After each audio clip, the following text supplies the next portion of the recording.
Akkam jirtu nageenya koo bakka jirtan hundattis naa qaqqabu jechaa kun Henook Baqqalee Official YouTube'dha. YouTube kana subscribe gochuudhaan odeeffannoowwan haaraa fi battalaa argadha. Barack Obamaan akka abbaa qabeenyaa fi michuu hojiitti waldaa kubbaa kaachoo Afrikaatti makame.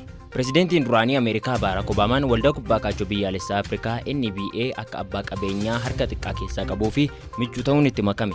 Afrikaa keessatti kubbaan kaachoo humna carraawwan jiran beeksisuu, fayyummaa, walqixxummaa fi gahumsuu qaba jedhan Obamaan.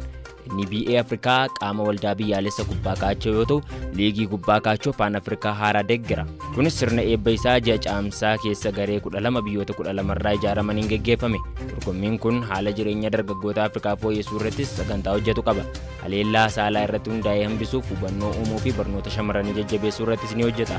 Pirezidaantiin duraanii USA Barack Obamaanis sagantaalee kanneen irratti kan hirmaatu yoo ta'u, dameewwan hawaasummaa NBA akka guddatuuf ni deeggaru. Haala kanaan Barack Obamaan qooda yookiin ga'ee xiqqaa waldicha keessaa kan qabaatu yoo ta'u, fuulduratti faawundeeshinii Obaamaa damee dargaggootaa fi hooggansa ittiin tumsuuf itti fayyadamuuf karoorseera jedha NBA.